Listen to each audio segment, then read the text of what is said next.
You know, I wonder what it's like to be pregnant. I mean, all you see on TV is those moody women that irritate you so much you just shut off the TV for good. But in real life, it's a hell of a lot different. I mean, when my mom found out she was pregnant with my sister, she was so happy. She wanted nothing more than for her to be born, like right now.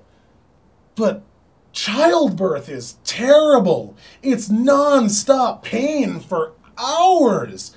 I mean, who would look forward to that? Did she just, like, delude herself into thinking that this time with this child, it's gonna be different? I mean, and once you have the baby, raising that kid, oh my gosh, okay, it's not like getting a chia pet or an ant farm. I have a puppy, okay, a puppy. Raising him was a nightmare. It required constant attention, non-stop work. But raising a puppy is nowhere near as hard as raising a child who, by the way, requires endless hardship and self-sacrifice that he is not going to be able to appreciate until long after it's all said and done. So, why? Why would you do that? Don't you realize that our dream is to watch you live out your dream? Your mom and I didn't give up our dreams at all. You get it, Nagisa? You are our dream! That's what being parents is all about! That's what being a family is all about! Oh yeah.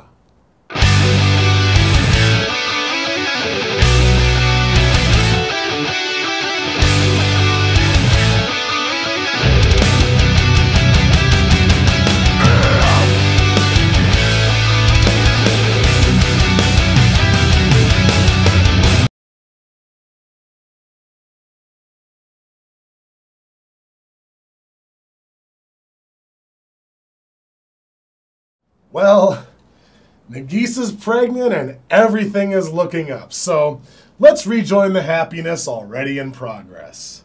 After Nagisa and Tomoya celebrate briefly with Sanai and Akio, a single wipe transition causes 2 months to pass instantaneously. No way, man, that's gross! 2 months, huh? Yep, I'm 2 months along. What? Makes sense to me. Then Akio makes a single brief comment that unwittingly lays the groundwork for one of my longest rants to date. You're gonna have it, right? Of course I am. It's gonna be tough. Well, I guess abortion is on the table now. Do me a favor and remember that later. Nagisa will have to take off time from work. Who knows if she'll ever go back. It'll be up to me to support all 3 of us. Yup! A man at work, a woman in the kitchen, everything in its place. All this has got me thinking, though. Is this the way my father felt before I was born? Don't even start. Just as Tomoya is starting to realize what being a father might mean, he finds out from Yusuke that the entire town somehow now knows about Nagisa's pregnancy. Sanai told Coco, then Coco told me. And by now I'm sure all of our neighbors know too. Never underestimate the power of gossip. Even though you have a job, you're still growing up in a lot of ways. And now that you're about to be a dad, I'm afraid you're gonna have to grow up a lot faster. It's okay, Yusuke, you don't need to— Once your child is born, I'm sure you'll understand whether you want to or not. Yeah, okay, that's great, but— Not one of us can live on our own. And yet, young or old— Will you just stop? 4.5 billion years ago, the Earth was born in a small corner. Yes! Thanks, Clannad. I knew you were on my side. Apparently, morning sickness is way worse than I ever imagined, as Nagisa can only get water from ice cubes and eat tiny rice balls during the night instead of any regular meals. I have no idea if this is a general pregnancy thing or just a Nagisa thing, but either way, that's gotta be awful. I mean, even when I'm at my sickest, I can still at least have milk, cheese, yogurt. Huh. I wonder if that's a Wisconsin thing. Nagisa wants to have a home birth so that Tomoya can be the first one to hold their baby, and yet again the Furukawas end up being totally okay with it. The nurse took Nagisa away from me as soon as she was born. Of course, Akio got to hold her a little bit later, but that was only after the hospital staff said it was okay. They might have gotten the first touch, but I got the first lick. Really, Dad? You licked me after I was born? It's your fault for being so cute. Oh yeah? Well, Eddie Guerrero got the first suplex. Wait, what were we talking about again? So the newly married couple meet with a midwife, taking care of everything well in advance, but Akio has other plans for their future child. Do you know who I am? I'm your daddy.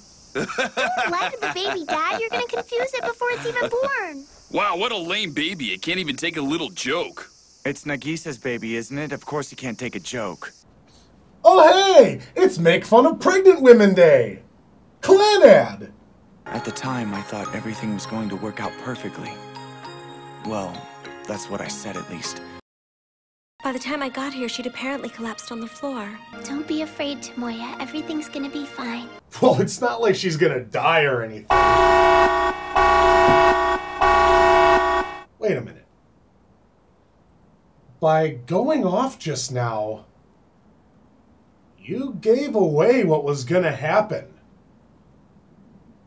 You just spoiled the show.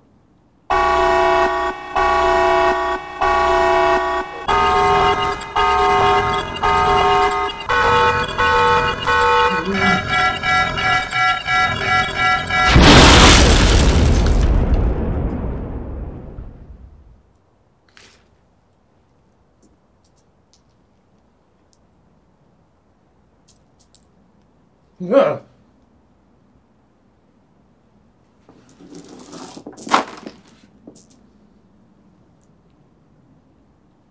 Well, that just happened.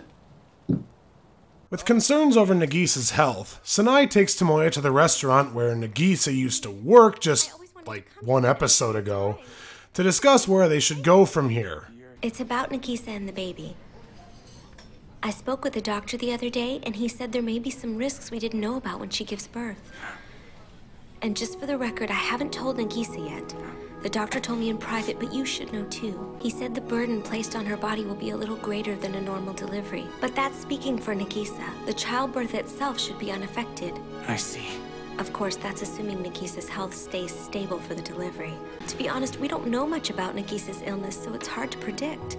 It's hard to say what's the right choice and what's the wrong choice in this situation. That's why I wanted to go over things with you first, so you could give it some careful consideration. Take some time and talk to Nagisa about it. Once you've discussed the situation, you can talk to the doctor together. Then we can all make a decision together as a family. Now, going forward, I'm going to shed all political, religious, moral pretense because that would just make things unnecessarily complicated. Instead, I'm just going to focus on whether or not this works in the story. And as I think you can probably tell, it's executed flawlessly. First off, this is a painful conversation they're having here, and it feels like one. It was less than 5 minutes ago that everyone was happy and joyful, and now everything's about as awful as it can get. Sanai isn't suggesting that Nagisa should have an abortion.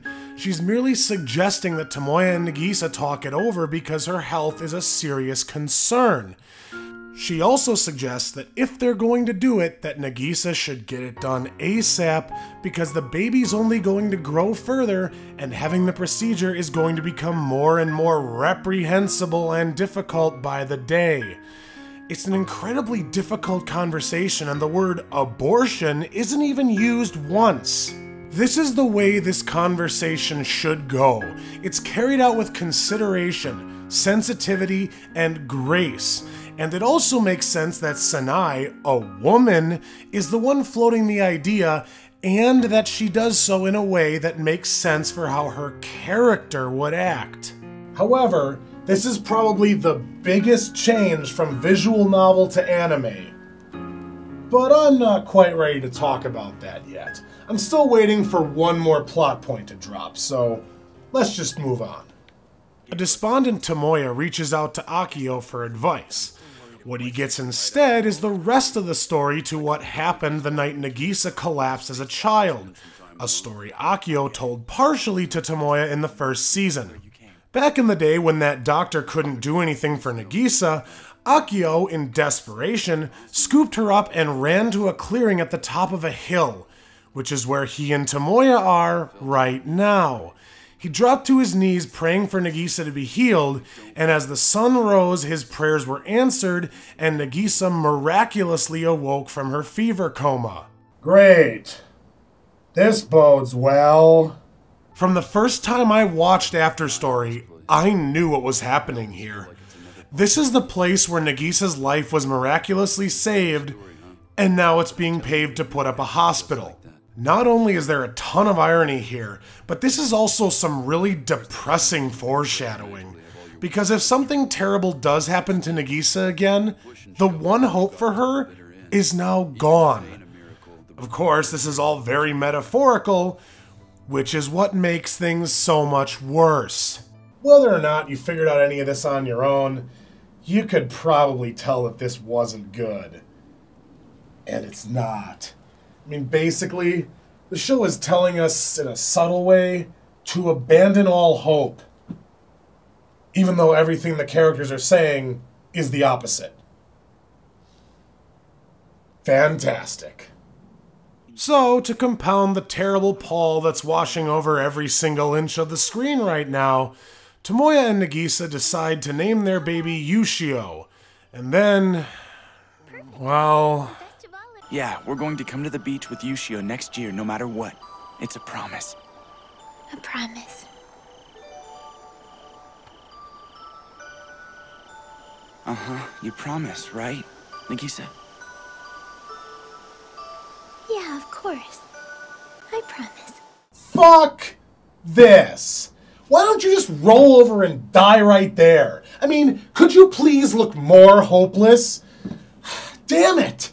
How did we fall this far in one episode? You know what? You guys can probably tell what's coming next, so if you want to skip out, I'll totally understand. Because if there's an episode of this show that perfectly typifies the name 25 the Hard Way, it's this next one. So decide for yourselves, because you're gonna cry a lot.